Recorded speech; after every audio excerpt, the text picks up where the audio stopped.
Welcome to the Enterprise Fleet Summit. I'm Thomas Watson, your friendly neighborhood trucking expert, and we are talking with the folks of the Arkansas Trucking Association about not only some of the recent regulatory trends, but what is on their mind. What is the outlook for these large fleets? We've had a lot of recent changes, especially if you're looking at the DOT and the FMCSA, a little bit of moves. And so we're going to try to figure out what that means and how large fleets are looking at it. So I'm very excited to be talking with Shannon Newton. She's the president of the Arkansas Trucking Association. And Shannon, absolute pleasure to have you on and connect. Let's before we dive in, tell us a little bit about yourself. Sure. Thank you so much for having me, Thomas. Shannon Newton, I'm the president of the Arkansas Trucking Association. I've actually been at the association about 22 years. So I have a long history, both within our organization and the industry here in Arkansas. And as most of your audience is aware, trucking is big business in Arkansas, and we don't shy away from that. We try to lend our voice to all the decisions that are made here in Arkansas from a regulatory and public policy standpoint so that they understand the impact of the industry here. So let's talk about some recent wins, recent changes, especially for folks who are playing catch up. You can catch up via the headlines, but the trucking associations have been doing quite a lot of work, not only lobbying on a state level, but in a broader national one. Let's talk about what Arkansas has been up to, and what are your thoughts in terms of kind of where we're at in this current regulatory environment. We have the new Trump administration still since January. Let's play catch up for folks who may not have been paying close attention. Sure. So in Arkansas, we have a legislative session every other year. So 2025 is a legislative year for us. So we had the opportunity to introduce new policies and change the landscape here in Arkansas just earlier this year. And we had three big wins, all on issues that are important to the industry as a whole. One being tort reform, which is an issue that we worked on for a couple sessions in a row. We were able to pass legislation addressing phantom damages here in Arkansas, which was a really big win for us. The other issue that we addressed through legislation was cargo theft, which is another trend that's been impacting our members really rapidly. I kind of refer to that as it kind of crept up on us. Like everybody is generally familiar with cargo theft, but the sophistication of those methodologies and the impact on our members, both carriers and shippers, brokers, all are experiencing significant influx in that. So we passed legislation both to define it, raise awareness about the issue, but also increase the penalties for those who are engaged in it. So that was our second win. And then the third one addressed CDL integrity and how to identify fraudulent licenses and giving law enforcement here some additional tools to pull those drivers off the road who were not properly credentialed to be doing so. While all of those are really important wins at the state level, there are solutions for all of those at the federal level that we're monitoring as well. There's federal legislation addressing litigation reform and some of the staged accidents and some of the penalties associated with that. You also have the cargo theft and the funding. We can fix everything here in Arkansas, but our members are driving all over the country. And so that doesn't really, whatever solutions that we propose here doesn't really resolve all of their experiences throughout the country. So we need that federal support and infrastructure in order to really move the needle on the cargo theft issue. And then CDL integrity and kind of the out of service issue, English language proficiency, who's eligible to get a CDL and what all those requirements are. I know you and I had a lengthy discussion when all this was happening about, the inconsistency from state to state and what can we do in order to make that more uniform and ensure that all the drivers are abiding by the same set of rules. And talking about CDL integrity and the goal for some of these broader things, getting them up to the FMCSA so that way it trickles down to all states versus the patchwork of one state can work really hard and the other state's kind of like, I'll worry about it later. The recent changes in terms of English language proficiency being an out of service requirement. And then there was talk of non-domiciled CDL examinations. Is that early steps that you feel from the federal government to pay close attention? Or is it, for folks who don't know how Washington works, is this a years long process where maybe a cruise ship is starting to turn and the eye of Uncle Sam is now starting to look at CDL integrity and preventing fraud as part of a larger, policy related goal compared to the past? I hate to be super political, but in this particular case, I don't know that you can avoid the politicization of the agency. I do think that the last administration was just more friendly to immigrants, more friendly to access to credentials. And this administration has taken a different position, one that is more I guess, more law and order, if you will, on that aspect. And so, I do believe that this is a meaningful change. Making English language proficiency an out of service violation is a meaningful regulatory change if it is enforced consistently and correctly. And then the non-domiciled CDL issue. Arkansas doesn't issue, back to what we were talking, Arkansas doesn't issue non-domiciled CDLs. And so that issue is not something that we've had to work on at the state level, but throughout this process, I've learned, the way that Illinois does it, or the way that California does it, or the way that Texas does it, they're not all the same. And so I do believe that it's 100% the right thing to do to audit those processes and make sure that they're being issued or utilized in the way that they were intended to, and being given to individuals who are deserving of that credential. And one of the fascinating things is, what are these impacts? So members in the Arkansas Trucking Association, a lot of the trucking associations as a whole are larger fleets quite often. They're not one or two trucks. They're not owner operators. Talk about some of the differences here. From my personal experience working at a large nationwide fleet called US Express, even back in 14, I didn't really see a lot of some of these issues, especially with ELP and proficiency and stuff like that. Talk about the differences in terms of how are these larger fleets, are they usually more compliant in the first place? Is this going to impact the smaller carriers when we're looking at trying to assess what some of these regulatory moves mean?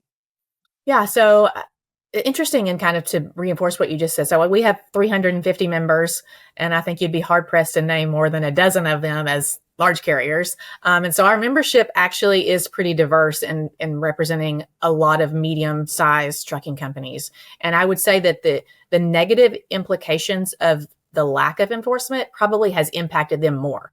They are more frequently bidding head to head with those carriers that are cutting corners and being negatively impacted by the shortcuts that those companies are taking. So they're the ones who are crying for stricter enforcement for ELPs, stricter enforcement of non-domiciled CDLs.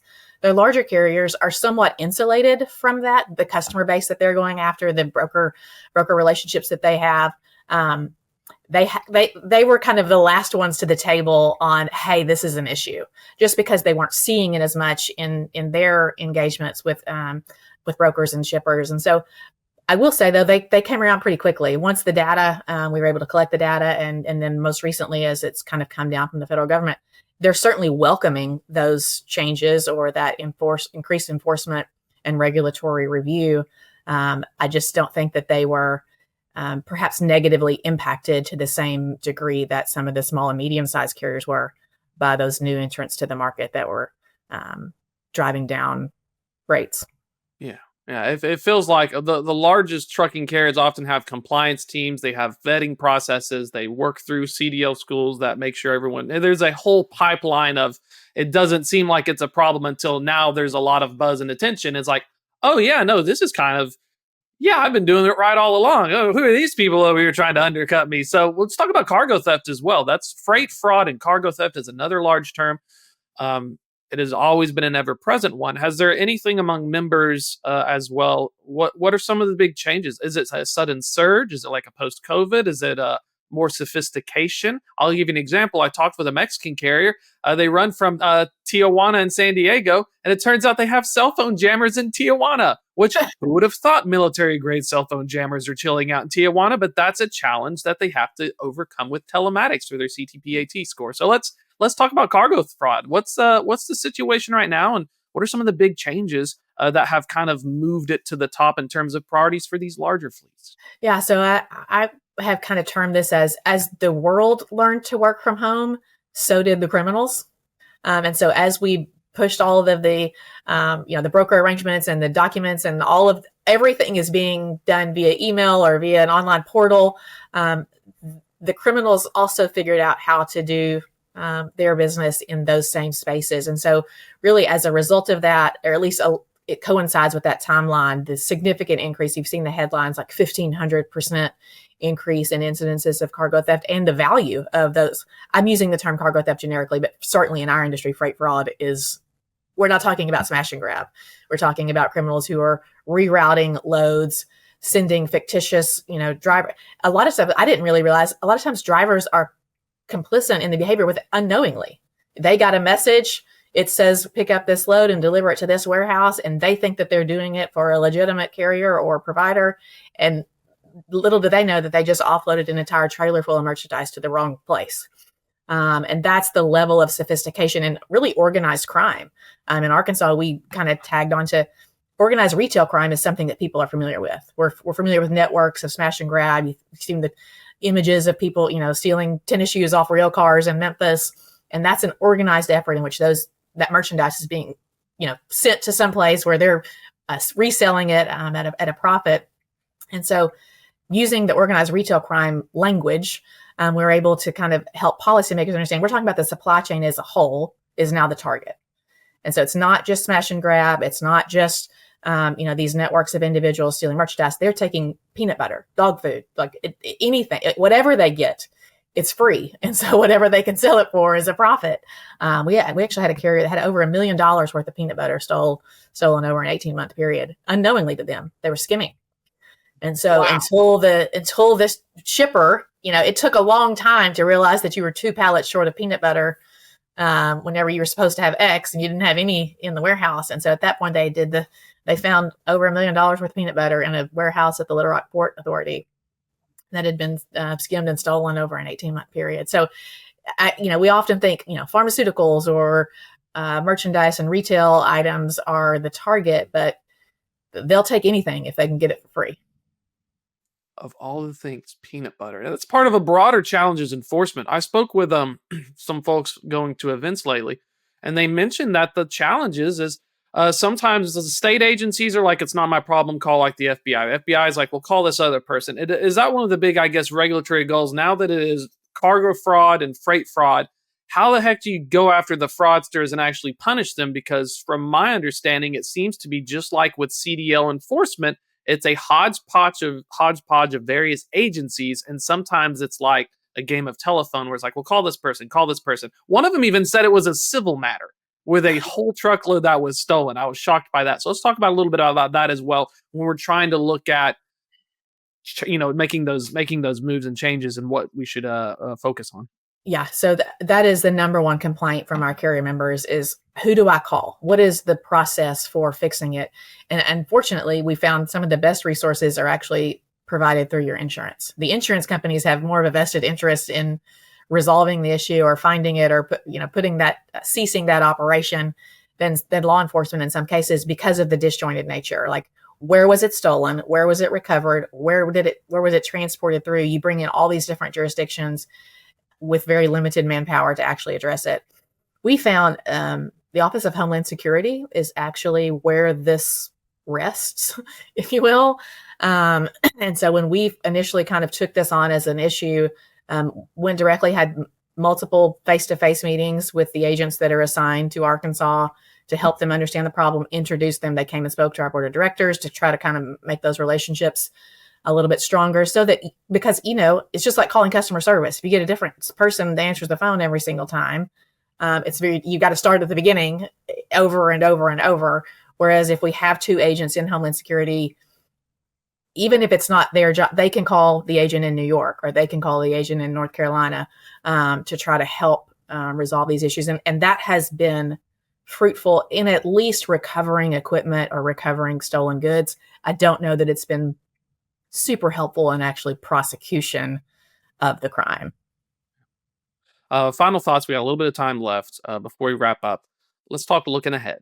We had some legislative wins. There's been some more attention nationally for trucking. We're getting the buzz. Half the battle, given the administration, is getting the attention of the right people or person. What are some of the goals for not only Arkansas or for the broader, larger fleets in terms that you would like to try and get more attention to, and maybe some listeners may not know about when we're looking at our legislative goals through the rest of the year?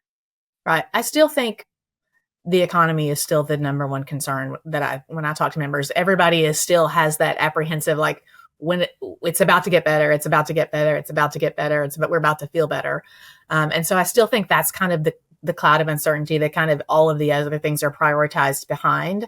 But things that we haven't talked about that actually have a chance of moving that could impact capacity and hair testing. It's an issue that We have a segment of our members that are very passionate about that issue. As an association, we've taken that on, and I expect to see additional attention and movement on putting hair test results in the database, so that the motoring public and the motor carrying community can benefit from that knowledge.